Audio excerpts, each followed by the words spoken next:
A graça e a paz do Senhor Jesus, amém? Amém.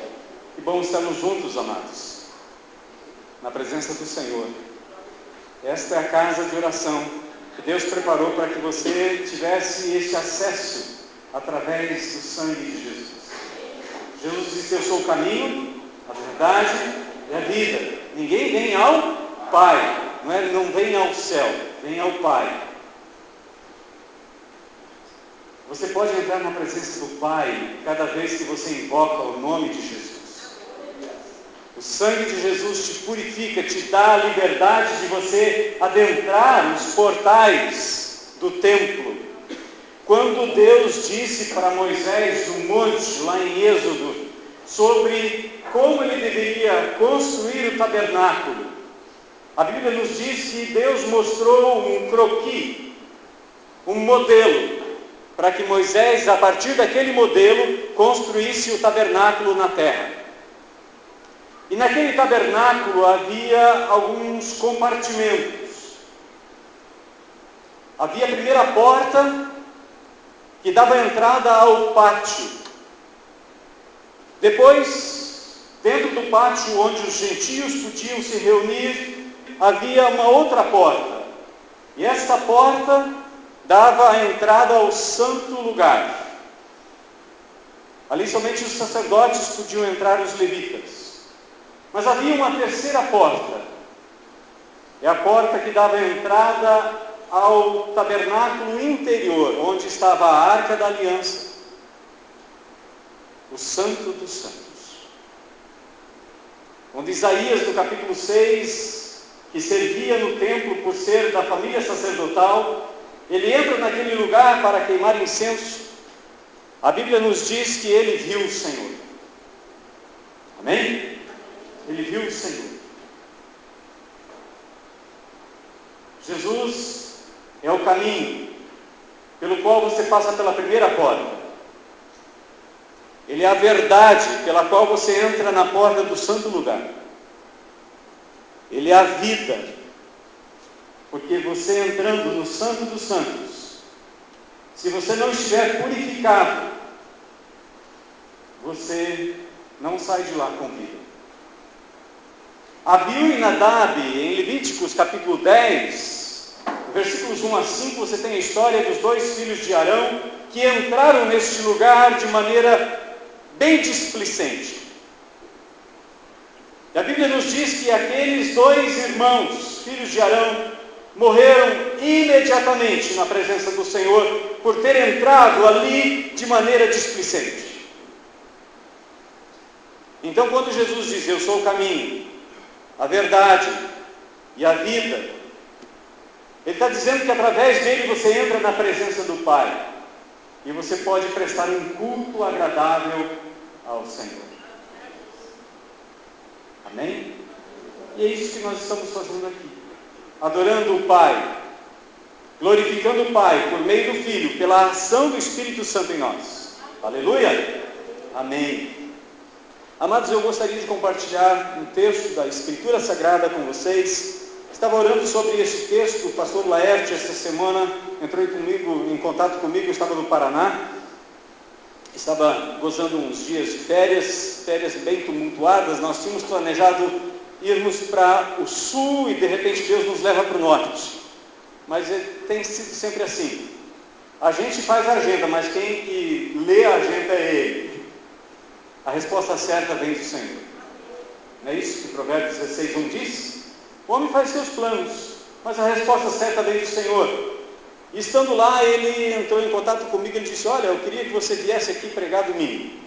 Falei: vamos ver se é possível. Já estou 2 domingos fora do meu púlpito, da minha igreja.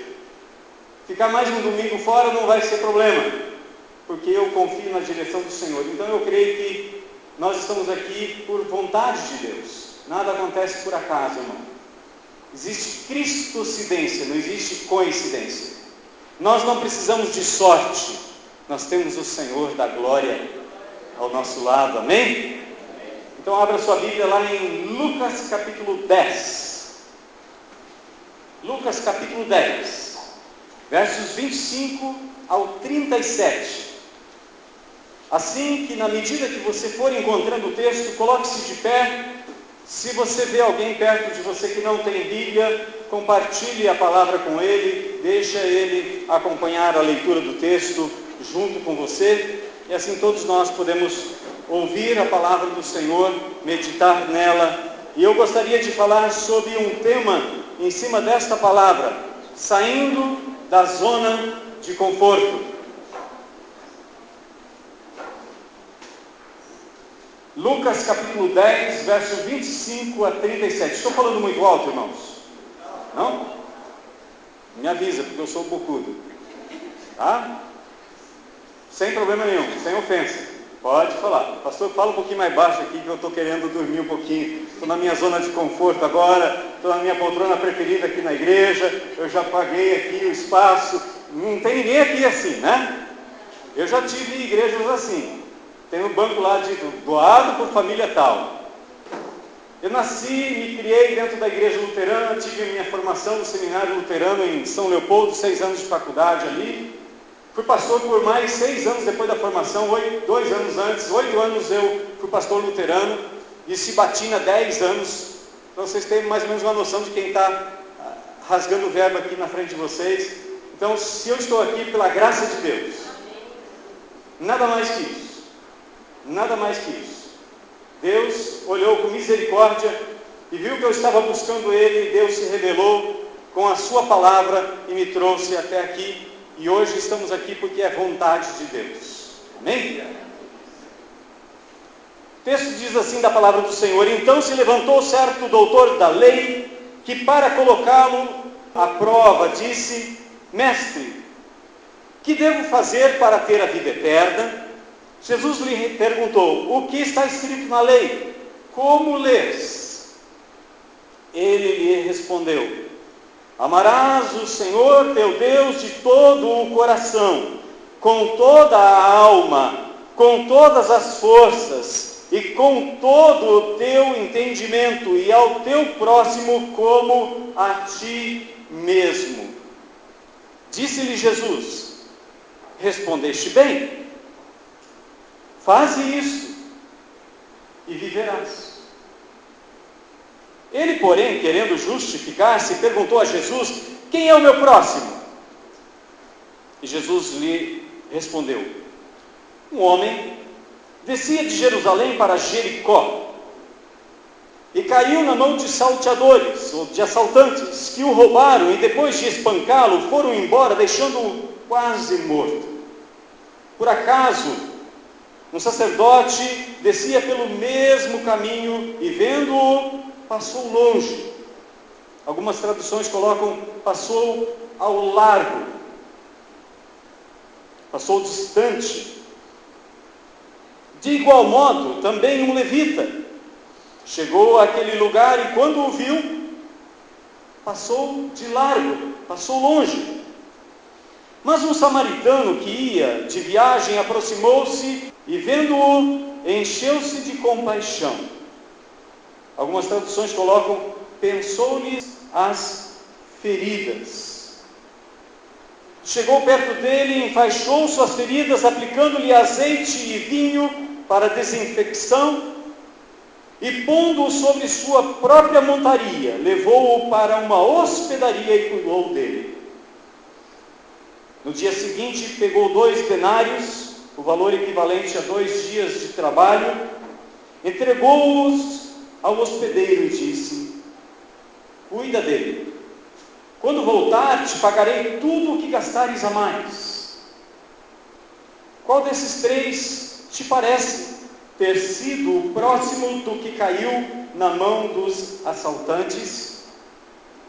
O doutor da lei respondeu àquele que teve misericórdia dele. Então Jesus lhe disse: vai e faze o mesmo. Vamos orar. Pai amado, em nome de Jesus, que nos ensina esta lição preciosa, e ensinou aquele homem, intérprete, doutor da lei, mas que ainda não havia compreendido o teu amor e a tua graça, mesmo que soubesse intelectualmente qual é a tua vontade. Fala ao nosso coração nesta noite, Senhor, através dessa palavra. Fala a cada um de nós individualmente, assim como o Senhor trata cada um de nós personalizadamente. E fala a nós também como igreja, como povo do Senhor reunido nesta noite. Senhor, fala ao nosso coração, fala ao corpo de Cristo. Ele é o cabeça, mas nós somos membros desse corpo. Por isso, Senhor, trata-nos individualmente e coletivamente conforme a Tua vontade, que o Teu Santo Espírito tenha plena liberdade de usar a Tua palavra neste momento para nos edificar em Ti mesmo. Ó Pai, louvado seja o nome do Senhor, em nome de Jesus. Amém, amém e amém. Podeis sentar. Amados, eu tive o privilégio de trabalhar num colégio de freiras e fui professor de filosofia e de psicologia. E nesse período tive que ler muitos livros e preparar as aulas porque não havia material pronto para eu lecionar para o ensino médio a respeito dessas duas disciplinas. 1 ano e meio eu fui professor então num colégio de freiras, sendo pastor batista. E depois de 1 ano eles me convidaram para dar aula de religião para eles. Eu não fiquei porque Deus me chamou para uma outra tarefa. Não para ficar em sala de aula e falando, ensinando doutrinas ou princípios e conceitos humanos, mas para ensinar a palavra do Senhor. Deus falou muito no meu coração com o texto de 2 Timóteo, capítulo 2, versículo 4. Aquele que Deus, o Senhor Jesus, arregimentou para a batalha, não deve se envolver com outros negócios. Eu disse, eu estou fora então, dá licença, estou indo, Senhor, perdão, me perdoa por esse tempo ter me envolvido aqui nessa escola, eu estou indo para o púlpito somente para pregar a palavra do Senhor.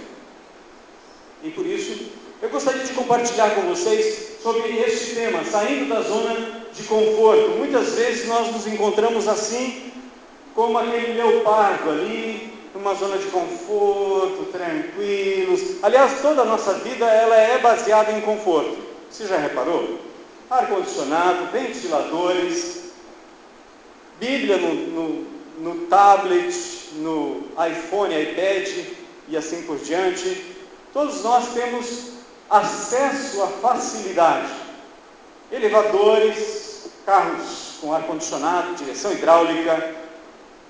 E assim a nossa vida se torna uma vida confortável. E às vezes a gente até imagina como é que os nossos antepassados viveram sem todo esse luxo, sem todo esse conforto. Nós não conseguimos mais pensar a vida ou concebê-la de forma diferente. Aqui nós temos um texto onde Jesus está falando a um homem que se aproximou dele, e em cima deste texto nós gostaríamos de falar sobre 10 maneiras de como sairmos da zona de conforto, com base neste texto da Sagrada Escritura. Então afivelhe os cintos e vamos decolar. Amém? Zona de conforto é o limite da experiência atual. Nós conhecemos, nós sabemos, nós sentimos, nós vivemos, e muitas vezes nós queremos ficar somente aqui, mas nem todos querem ficar apenas aqui. O desconhecido, a zona de aprendizagem, muitas vezes se torna uma zona perigosa para nós. Conheço pessoas que moraram na mesma cidade e estão com mais de 50 anos, ou já estão agora com 60 anos de idade, e nunca saíram da cidade.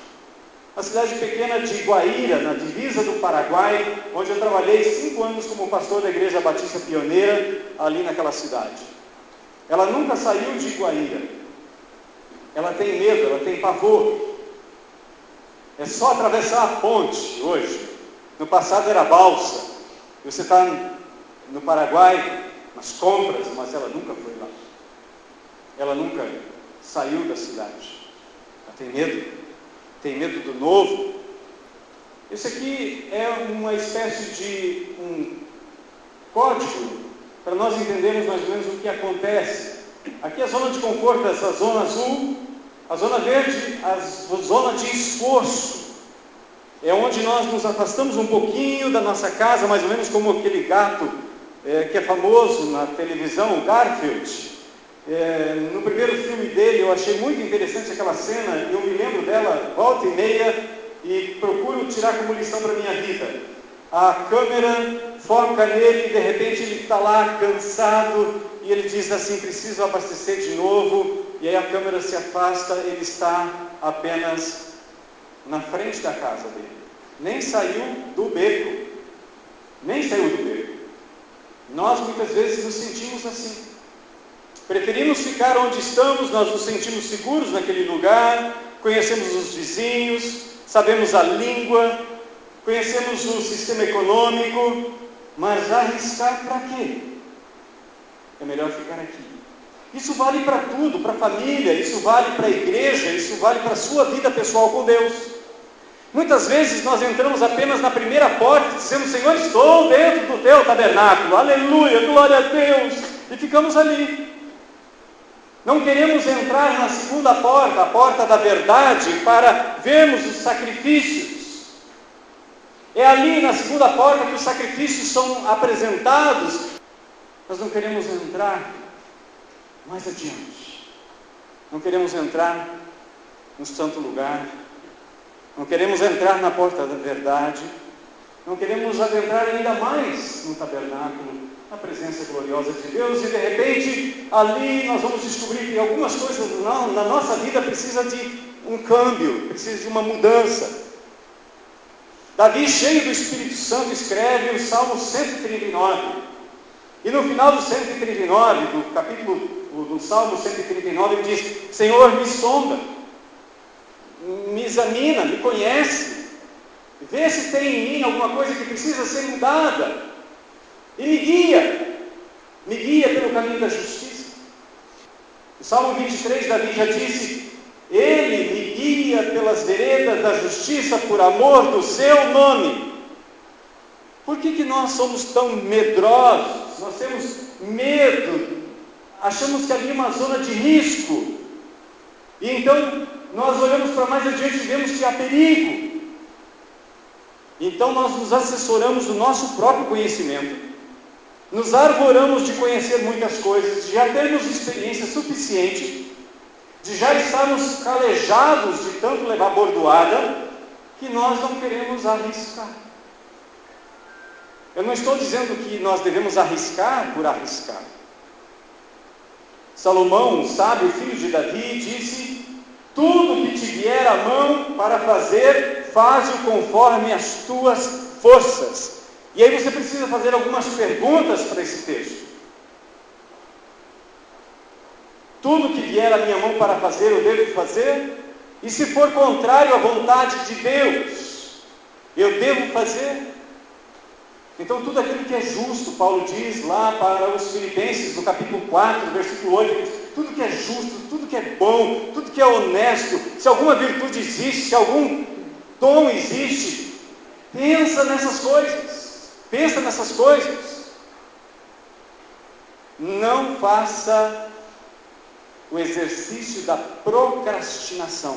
Amanhã eu vejo isso, amanhã eu faço aquilo, depois você vai esquecer, o bonde vai passar, o cavalo encilhado vai ter ido embora.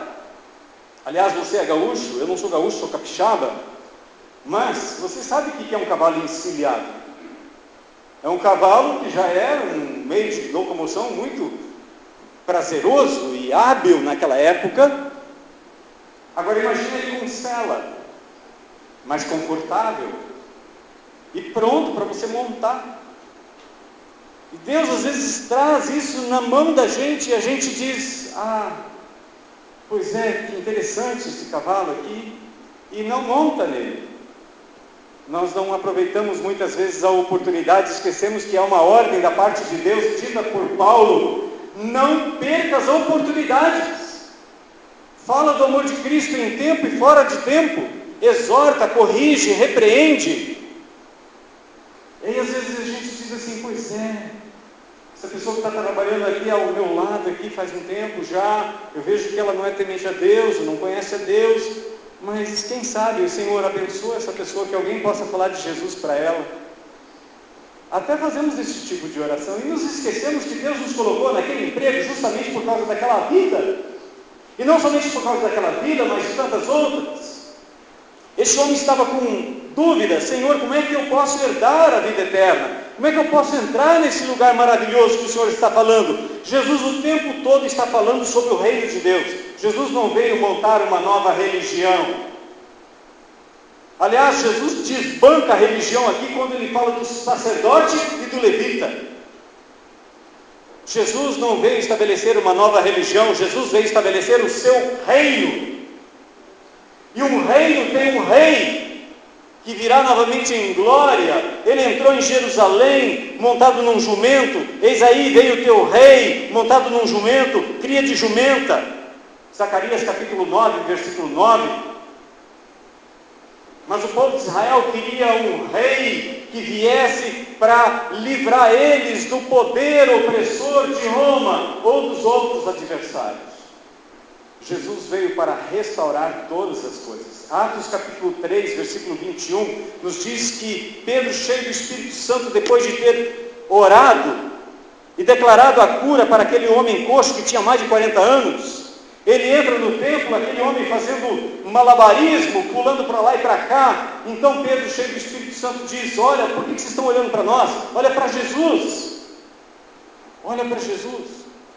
Ele foi recebido nos céus, e é necessário que os céus o retenha até o tempo da restauração de todas as coisas. E então nós sabemos que Jesus vai voltar. E como nós ouvimos aqui na ministração do louvor, ele está perto de voltar. Está muito mais perto do que ontem. E se a gente for olhar para aquilo que Jesus disse em Mateus capítulo 24, já faz quase 2000 anos que ele disse isso. Então nós estamos muito mais perto do tempo da volta de Jesus do que nós imaginamos. Paulo diz isso em Romanos capítulo 13. Agora já estamos mais perto do que no início nós queremos. Se Paulo disse isso lá no ano 60, imagina no ano de 2016. É necessário sairmos da zona de conforto. Muitas vezes nós nos tornamos religiosos de carteirinha. A zona de perigo, segundo a psicologia, nos diz que deve ser evitada. É onde você não tem condições de operar e não tem ninguém para ajudar você. Tem que saber quando estiver nela e principalmente saber sair dela. É interessante olhar para o que a psicologia diz e para o que Jesus disse. Nesse mesmo capítulo, ele pega seus discípulos e divide em dois e manda: vão, entrem nas vilas, vão nas casas e digam: paz seja nessa casa. Se ali houver um filho da paz, você fica ali. Se não tiver, você sai. Eu dei poder e autoridade para vocês.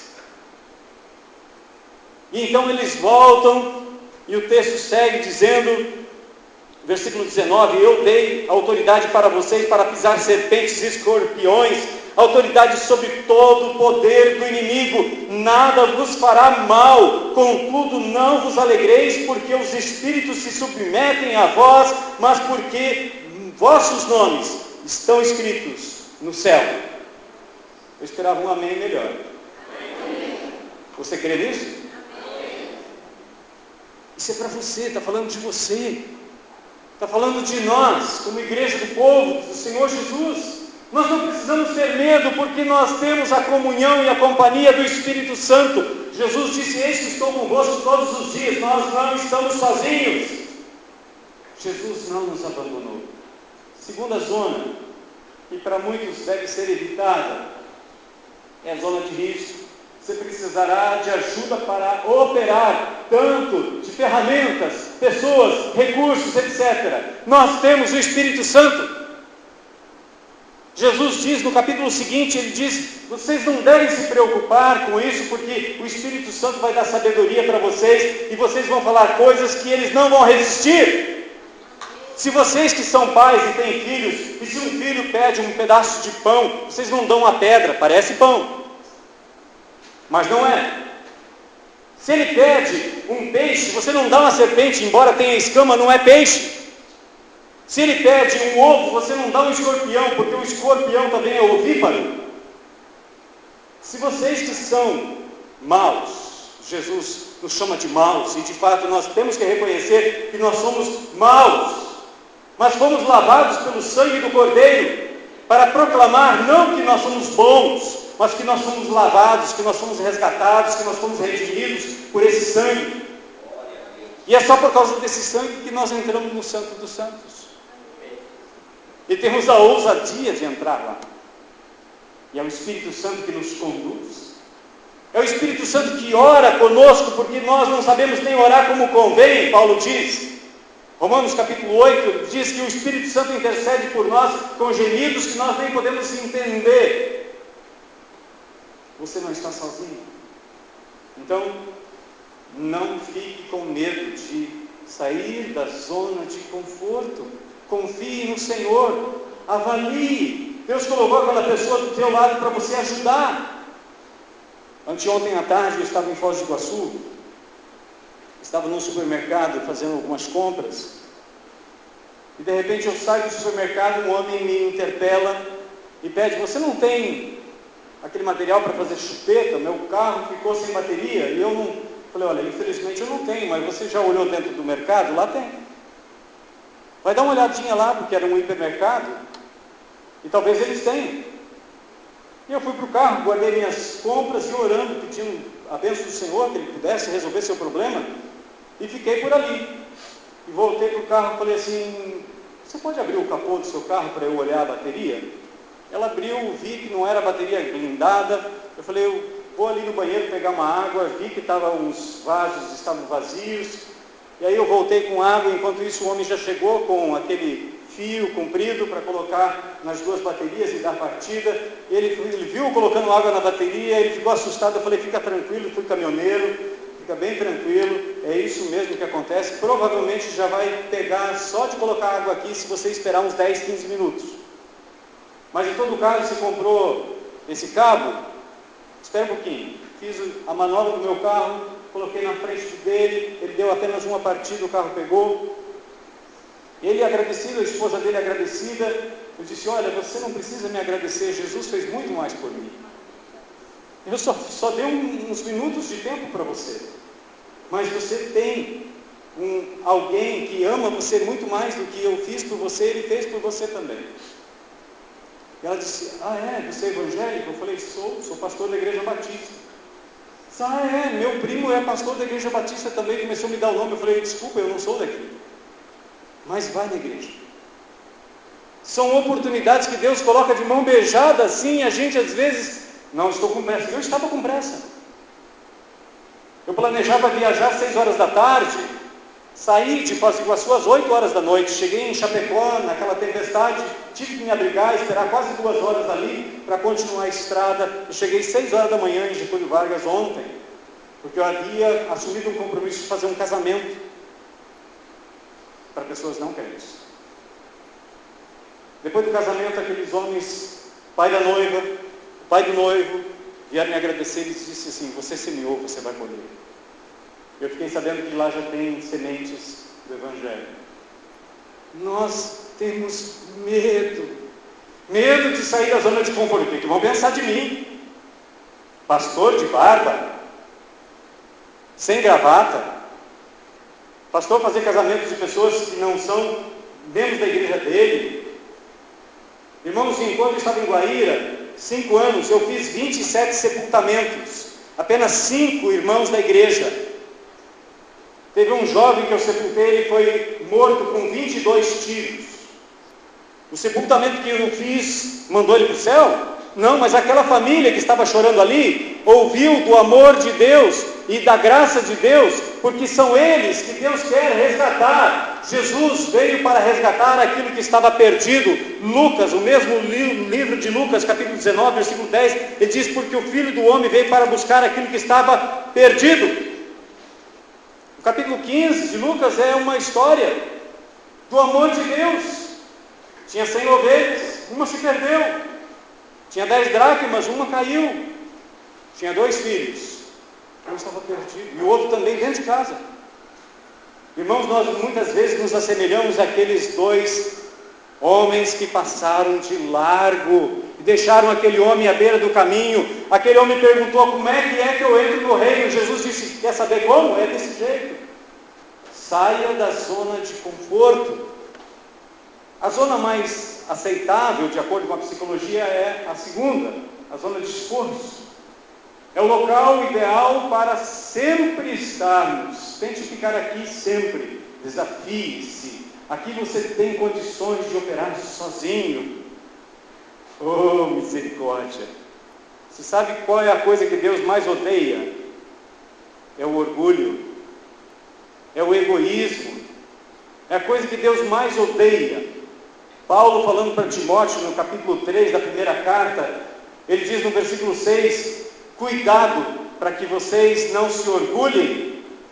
Cuidado, se você é um novo convertido e é colocado numa função na igreja, cuidado para você não achar que você é o bichinho da goiaba, que você é o rei da cocada preta, e você vai se orgulhar e dizer assim, se não fosse eu, o que seria de Jesus? Tem gente assim. Tem gente que sai propalando milagres e curas e tantas outras coisas, como se tudo dependesse dele. Tudo dependesse dele. Foi ele que fez. O mesmo Lucas, no capítulo 14, diz que nós devemos ser humildes. Quando você for convidado para uma festa, vai lá e senta no último lugar. Senta no último lugar. É a atitude. Isaías, no capítulo 57, versículo 15, nos diz que Deus habita o alto e sublime céu, mas também habita com o humilde e quebrantado de espírito. Então você não está sozinho. E nós precisamos reconhecer isso, mesmo quando nós estamos na zona de conforto. Se nós estamos hoje na zona de conforto, temos uma casa, uma família, temos filhos, temos saúde, temos um bom emprego, é graça de Deus, é misericórdia de Deus.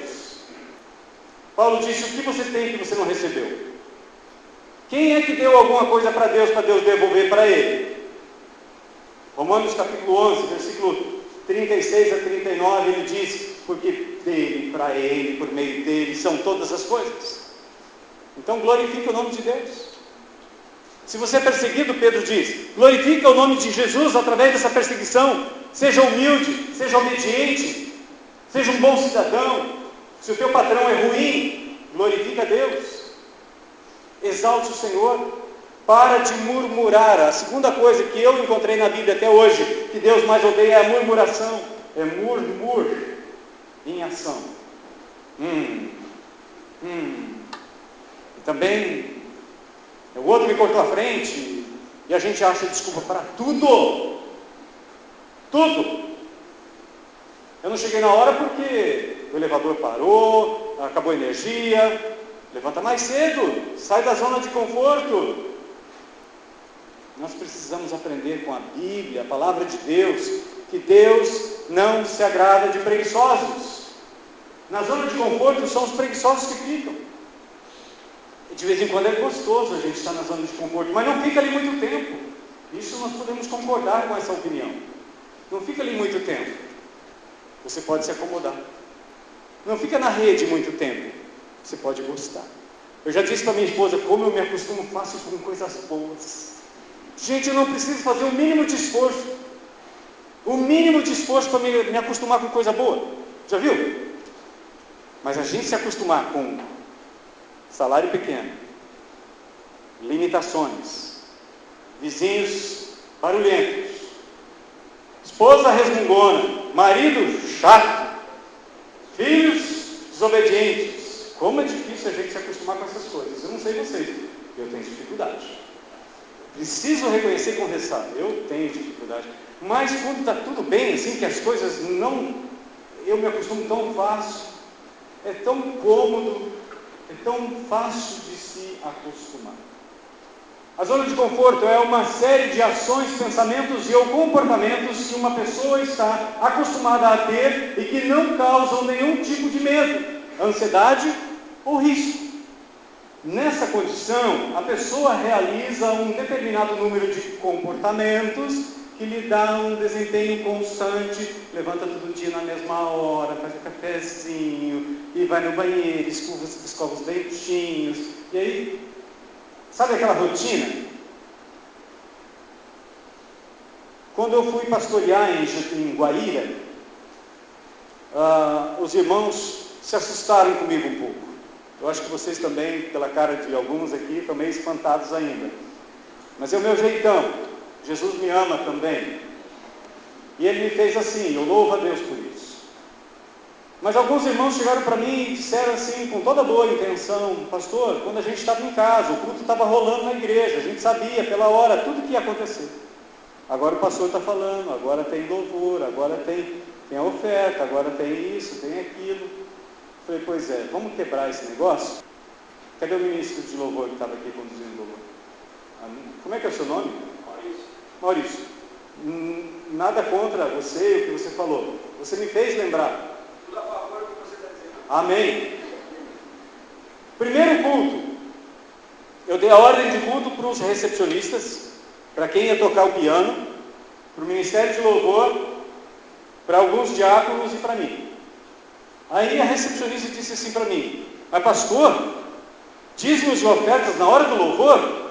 Eu falei: sim, irmã. Não, nosso costume aqui é depois do louvor. Eu falei: desculpa, irmão, eu não quero, minha irmã, eu não quero cachê. Só me fez lembrar isso. Mas nada contra, se vocês querem colocar a oferta depois da pregação, eu não estou recebendo o cachê de vocês também. A gente precisa ser franco, não é verdade? Às vezes a gente está muito acomodado, sabe? A gente já sabe tudo que vai acontecer no culto, e a gente fica lá olhando o relógio: pois é, já posso marcar um compromisso para as 9 horas, o pastor ainda nem entrou no primeiro ponto dos 10. Irmãos, me desculpa a franqueza, mas eu estou acostumado a pregar 1 hora, 1h15, 1h10. Eu vou respeitar o seu relógio, ok? Então depois nós vamos acelerar um pouquinho mais. Isso aqui é só para esquentar as turbinas.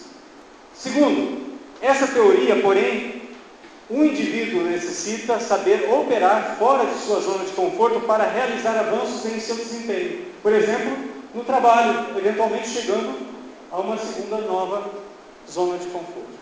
Então, ou a gente sai da zona de conforto, ou a gente não vai crescer. Se você ficar somente com a sua faculdade, não fizer uma pós-graduação, não ler um livro novo, não ouvir uma palestra diferente, não estou falando para você abandonar o caminho do Senhor, por favor.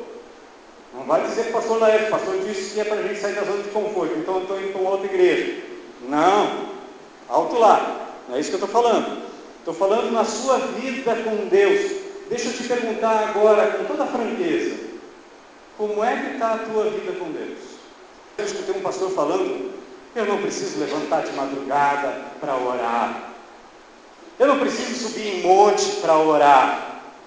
Em outras palavras, ele disse: olha, se Deus quiser, Ele fala comigo. Preguiçoso. Vai contra tudo aquilo que Deus fala na Bíblia. Quem conhece o livro de Jó aqui?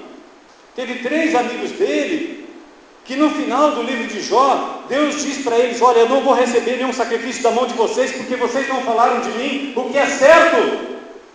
Eles ficaram apontando para Jó: Jó, você deve ter feito alguma coisa errada. Você deve ter olhado para uma donzela, não sei. Eles diziam: eu fiz um acordo com meus olhos, jamais colocaria ele sobre uma donzela.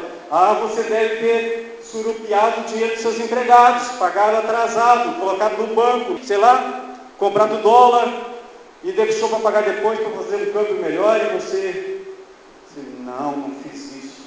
Em tudo, a Bíblia diz que Jó não pecou.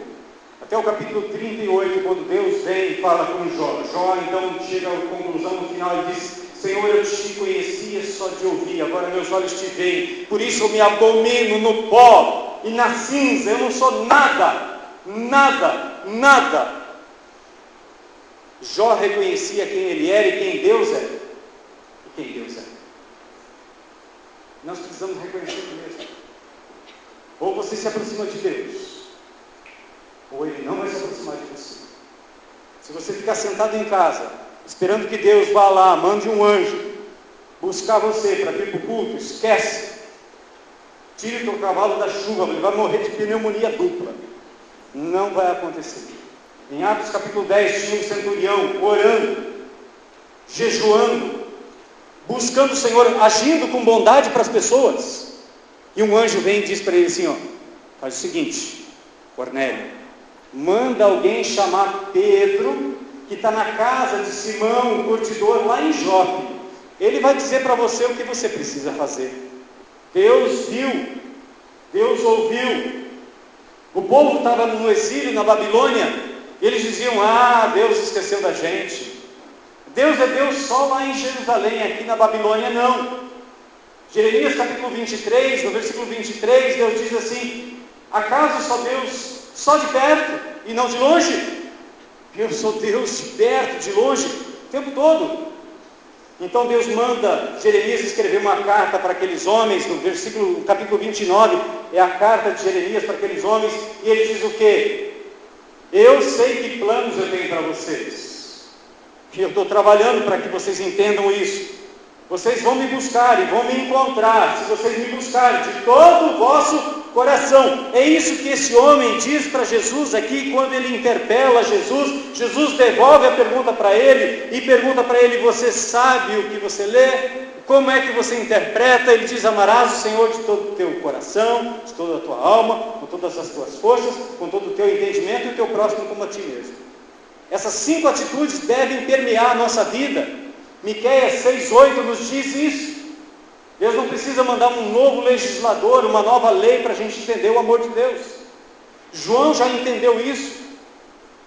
João 3,16 fala que Deus amou o mundo de tal maneira, mas 1 João 3,16, que foi pregado no domingo passado aqui, nos diz que nisso nós conhecemos o amor, pelo fato de ter Cristo dado a sua vida por nós, e nós devemos dar a nossa vida pelo nosso irmão. E é isso que Jesus está ensinando para esse professor da lei. Você precisa dar a sua vida pelo seu próximo. Aquele sacerdote imaginava que era só ir lá em Jerusalém e cultuar e oferecer os sacrifícios, religião. Aquele levita tinha feito o mesmo. Em João capítulo 4, Jesus chega perto do poço de Jacó, e ali ele encontra uma mulher, e quando Jesus começa a conversar com ela, ela começa a discutir religião com Jesus. E Jesus diz assim: já que você quer conversar sobre religião, chama teu marido. Não tenho marido. Pois é, pelo menos você falou a verdade. É Deus que está procurando esse tipo de gente. Gente que fala a verdade, que reconhece seus erros. Porque Deus está procurando adoradores que o adorem em espírito e em verdade. Deus não está procurando adoração. Deus procura adoradores. Os profetas Amós em diante, falando para o povo de Israel, eles ofereciam sacrifícios. Deus não está nem aí. Deus está com nojo dos sacrifícios de vocês. O Salmo 50 nos diz que Deus está dizendo: eu não tenho fome de carne, eu não tenho sede de sangue, não estou nem aí com esse sacrifício de vocês. Todos os animais do campo são meus, tudo é meu. Invoca-me no dia da angústia, eu te livrarei, tu me glorificarás. Mas você pega e se levanta contra o seu irmão e começa a falar contra o filho da sua mãe. Você pensa que eu sou seu igual? Leia o Salmo 50 a partir do versículo 15 que eu disse antes. Você vai ver o que Deus está falando ali. Ele está falando do nosso relacionamento com o nosso próximo.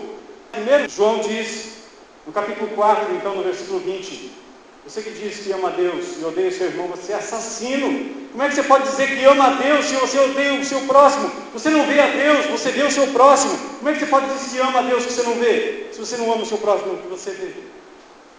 A vida cristã, ela trabalha no nível do relacionamento.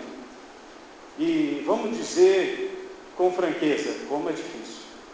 Como é difícil. Porque nós muitas vezes nos aproximamos de Jesus como aquele homem se aproximou de Jesus para colocar ele à prova. Às vezes nós vamos no culto para ouvir o que o pregador vai falar.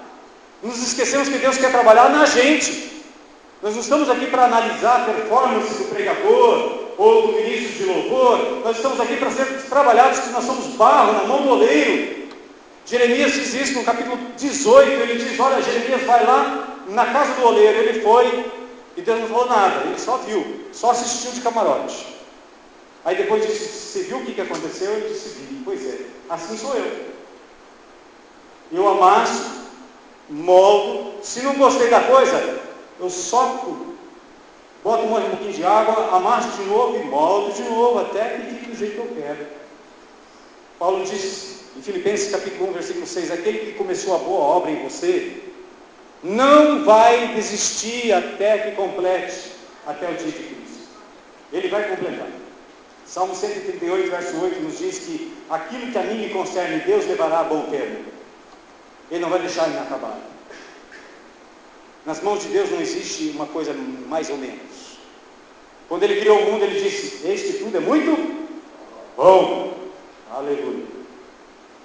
Então, frases típicas que nós usamos quando nós queremos ficar na zona de conforto. Eu não preciso mudar. Meu vizinho, a minha esposa precisa mudar. Puta mulher teimosa sou. Eita, meu vizinho olha, Senhor, converte ele para ele não me incomodar mais. A gente ora desse jeito. Quem já orou desse jeito? Eu já orei assim. O Senhor, por que esse cara não se converte? Ia me deixar em paz. Eu já orei assim. E depois, quando eu vi pregadores e a palavra de Deus que me confrontou, eu disse, Senhor, misericórdia, me perdoa. Me perdoa, eu quero mudar a minha maneira de pensar. Quero mudar a minha maneira de agir. Segunda frase que às vezes nós ouvimos muito, nunca fiz isso antes. Terceira, são 7 palavrinhas que muitas vezes acontecem no seio da igreja. Não sei se vocês já ouviram essa frase. São 7 palavras malditas que a gente escuta. Nós nunca fizemos isso desse jeito antes. Mas pastor parece pentecostal, ele fica gritando, fica falando alto. Outro dia eu preguei na Assembleia de Deus e o pastor falou assim, pastor, o senhor parece pentecostal? Eu falei, eu sou. Poxa, eu creio no Espírito Santo, ele age em mim, ele usa a minha boca, eu falo com Deus através dele. Tem muito crente que tem medo do Espírito Santo. Tem gente que tem medo do Espírito Santo. Pasme, isso é verdade. Se não fosse o Espírito Santo, você não teria nascido de novo. Se não fosse o Espírito Santo, você não teria compreendido a graça de Deus. Se não fosse o Espírito Santo, você não estava aqui. Até o dia em que Jesus voltar, o Espírito Santo vai estar na igreja. E nós precisamos dar um lugar a Ele que é devido a Ele. Tem muita gente entristecendo o Espírito Santo do Senhor, apagando o Espírito Santo do Senhor. Em Apocalipse capítulo 22, lá no finalzinho diz assim, o Espírito e a noiva dizem, vem, ora, vem Senhor Jesus. Quem é o Espírito? É o Espírito Santo. Jesus disse, eu não vou deixar vocês órfãos. Eu vou mandar o Consolador, o Espírito Santo, que vai, como eu estava andando ao lado de vocês, ele vai consolar e vai dirigir vocês, o Paráclitos. É o Espírito Santo. Ele vai conduzir vocês a toda a verdade. Vocês não podem suportar tudo que eu tenho para dizer para vocês, mas o Espírito Santo vai abrir a mente de vocês, e vocês vão compreender as Escrituras, e vocês vão poder anunciar a mensagem do Evangelho. Quando vocês abrirem a boca, é o Espírito Santo que está falando ao coração, e é Ele que vai convencer do pecado, da justiça e do juízo. É Ele que vai fazer a pessoa nascer de novo. É a loucura da pregação.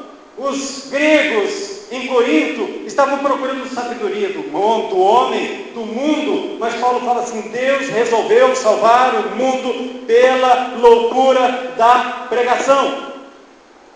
Não é por cerimônias, não é por batismo, não é por ceia, não é por crisma.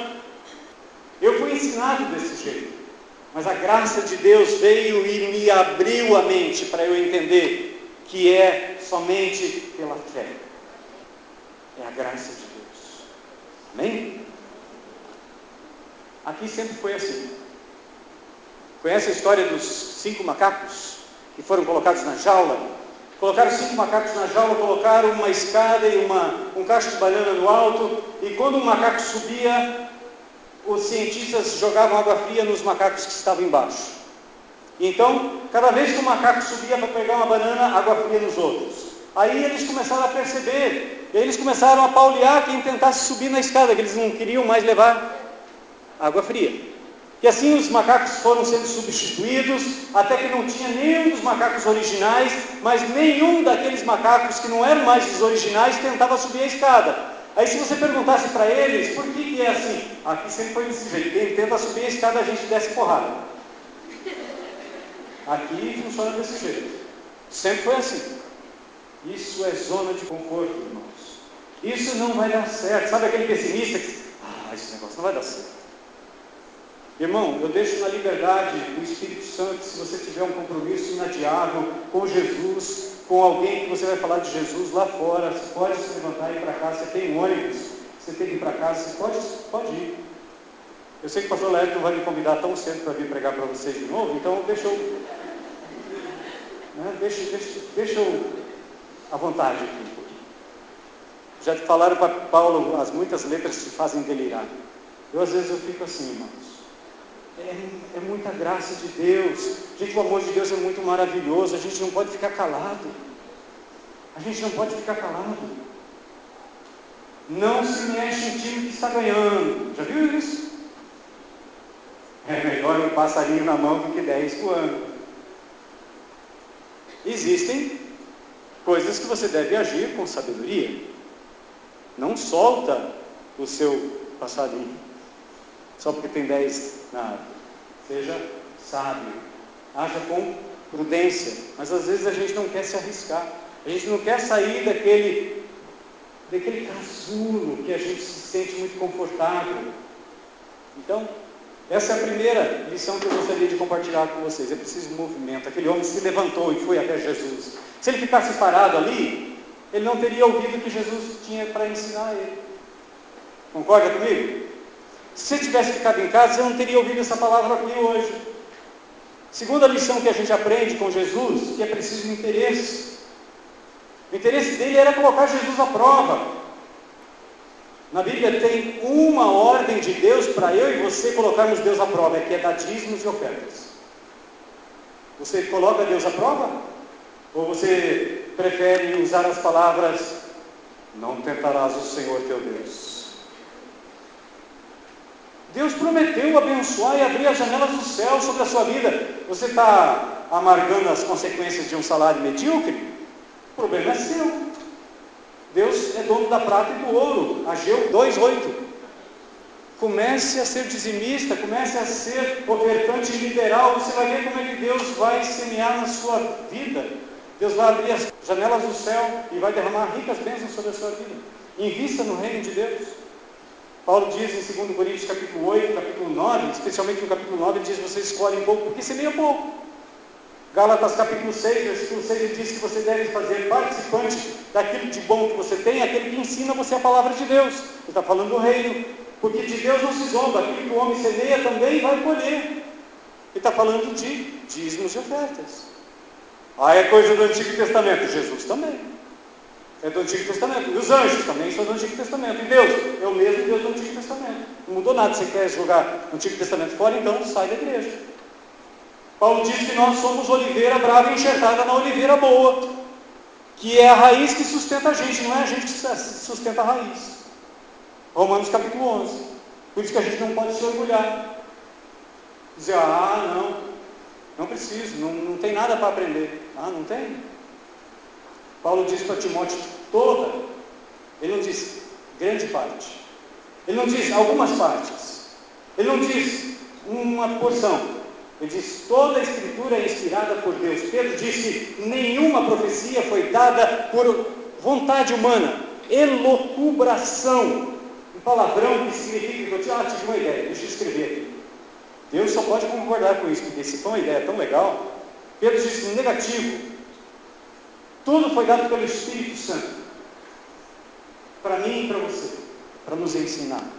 E aquele homem, mesmo com a intenção de colocar Jesus à prova, ele se movimentou, ele foi até Jesus com interesse, ele teve curiosidade. Quem é o meu próximo? Note que Jesus não rejeitou aquele homem, mesmo sabendo, porque ele sabia todas as coisas, mesmo sabendo que aquele homem havia se levantado para colocar ele à prova, Jesus não rejeita ele. Às vezes a pessoa vai na igreja só para ver. Jesus não rejeita, mesmo que você entrou pelo motivo errado aqui.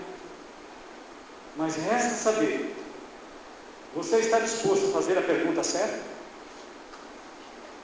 Você está disposto a fazer a pergunta certa? Um homem chamado Einstein disse o seguinte: não são as respostas que movem o mundo, são as perguntas. São as perguntas. Você está disposto a fazer a pergunta certa? Os mestres naquele tempo não respondiam, eles devolviam com pergunta, para fazer você crescer. Deixa eu perguntar de novo para você: como é que está o teu relacionamento com Deus? Você está confortável só tendo entrado no pátio? Ou você quer mais de Deus? Se você quer mais de Deus, Deus vai se revelar a você. Deus é na sua vida na medida da sua fé. Você não tem, e eu não tenho mais de Deus porque nós não buscamos. Buscai e achareis. Amós diz, buscai o Senhor e vivei. Há uma ordem constante Jeremias 33:3, Jeremias diz: invoca-me, e eu vou te mostrar coisas grandiosas e ocultas que você não sabe. Cada dia que passa, irmãos, cada dia que eu me debruço em cima da palavra do Senhor, cada vez que eu venho para o púlpito, eu aprendo coisas novas. Cada dia, e eu não quero parar de aprender. Eu quero continuar aprendendo cada vez mais, cada vez mais, cada vez mais. Eu quero o Senhor. A gente é mentiroso quando a gente vem no culto e canta: eu te quero mais do que o ouro, eu te quero mais do que... Já cantaram essa música aqui? A gente sai daquela porta ali e está buscando o quê? Amanhã cedo tem que acordar porque dia de São pega, né? O pastor não sabe, ele está esticando o sermão, mas ele não sabe que amanhã eu vou me levantar cedo. O autor aos Hebreus nos diz: enquanto é tempo que se chama hoje, exortem uns aos outros. E se Deus me mandou aqui só para exortar você, para você buscar mais a Deus, para você ter mais de Deus, aleluia! Estou muito feliz, irmãos. Estou muito feliz. Quarto lugar é aprendizado. Jesus está sempre disposto a ensinar para mim e para você. Como eu acabei de dizer, cada vez que eu, sinceramente, humildemente, busco a palavra do Senhor, Deus me ensina coisas novas. Posso dizer dessa semana, quando eu fui orar ao Senhor, de manhã, li a palavra do Senhor, no livro de Ageu, capítulo 1, lá pela altura do versículo 12. A Bíblia nos diz que Deus despertou o coração de Zorobabel e o coração de Josué para terem coragem, para edificar o templo. Porque o tema ali é: vocês estão morando em casas confortáveis e a minha casa está em ruínas. No Novo Testamento significa que a casa do Espírito Santo é aonde? Por isso, deixa eu perguntar para você pela terceira vez: como é que está a sua vida com Deus? Como é que está a sua vida com Deus? Quarto lugar, quinto lugar, é preciso nova consciência. Precisamos mudar nosso conceito de ver as coisas. Sexto lugar, é preciso ação sem preconceitos. Aquele sacerdote e aquele levita eram preconceituosos. Se você ler o Novo Testamento, você vai ver que eles odiavam os samaritanos. No final do texto diz assim: o doutor da lei respondeu: aquele que teve misericórdia dele. Ele não disse o samaritano, ele disse aquele que teve misericórdia. Olha o ódio no coração daquele homem. Ele não disse o samaritano, disse aquele que usou de misericórdia.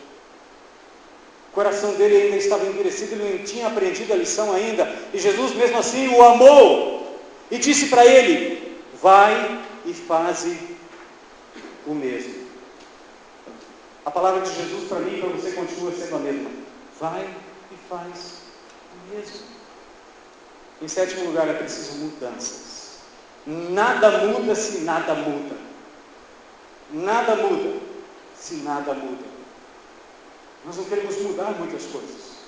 Preferimos o comodismo, preferimos a zona de conforto. Ah, eu lutei muito para chegar aqui, pastor. Volto lá. Amiga, amigo, Deus quer levar você para voos mais altos. Sabe qual é a estatura que Deus deseja para a sua vida? Em Efésios capítulo 4, Paulo diz que é para atingirmos a estatura de Cristo. Se você se acha na altura de Jesus, beleza, gostei. Mas se você olha para a sua vida e olha para a vida de Jesus e vê que você ainda não chegou lá, amigos, temos muito ainda para crescer. Amém? Então, sai da zona de conforto. Oitavo, é preciso investimento. Jesus fala que aquele samaritano investiu na vida daquele outro homem. Você está investindo na sua vida com Deus? No seu relacionamento com Deus? O desejo daquele homem que veio interpelar Jesus, que veio perguntar para Jesus, colocar Jesus à prova, era: como é que eu entro nesse reino que você fala tanto? Como é que eu entro nesse lugar? E Jesus dá o resumo para ele. Você falou bem. Ama a Deus e ama o seu próximo. Nono, é preciso responsabilidade. Aquele homem pegou aquele moribundo e não largou ele na porta da hospedaria. Ele entrou na hospedaria.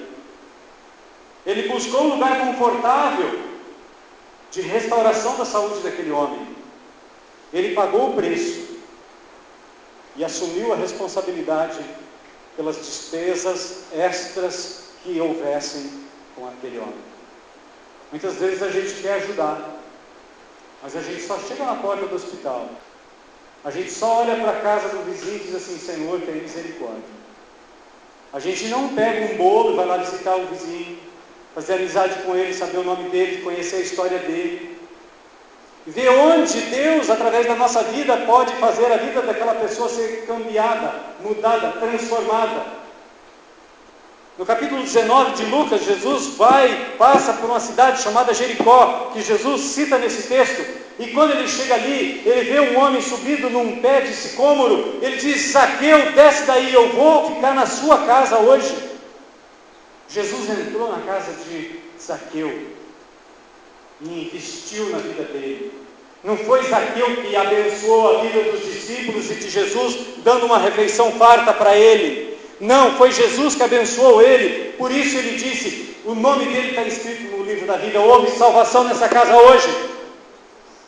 Quando você vai na casa do seu vizinho, você está levando a bênção de Deus para lá. Você não é filho de Abraão? Gálatas 3, versículos 6 a 8 nos diz que nós somos filhos de Abraão pela fé, somos filhos da fé.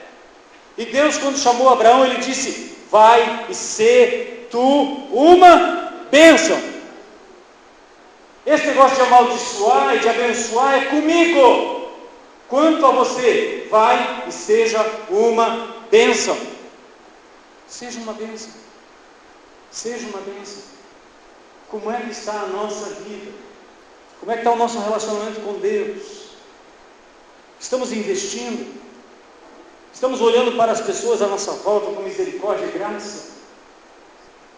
10º e último, é preciso atitude. Se nós não tomarmos atitude, nós não vamos sair da zona de conforto, nunca. Eu não sei você, mas eu tenho dificuldade de sair da zona de conforto. Eu enfrento algumas lutas, algumas brigas titânicas no meu coração. Senhor, e agora? E agora como é que vai ser? E agora? Mas eu tenho visto ao longo da minha vida com Cristo, que todas as vezes que eu obedeci a Ele e saí da zona de conforto, Ele me fez crescer um pouco mais. Ele me fez crescer um pouco mais. Paulo diz em Romanos capítulo 8 que todas as coisas cooperam conjuntamente para o bem daqueles que amam a Deus. Você ama a Deus?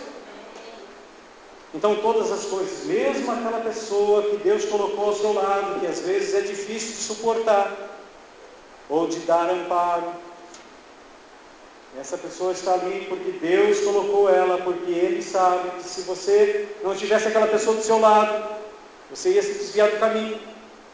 Então se Deus tem uma pessoa chata perto de você, não peça para Deus tirar ela, Ele vai trazer uma pior. Ele quer trabalhar na sua vida, na minha vida. Se nós quiséssemos fazer isso, nós teríamos que sair do mundo, Paulo diz aos Coríntios. Mas assim como o ferro afia o ferro, assim o amigo ao seu irmão.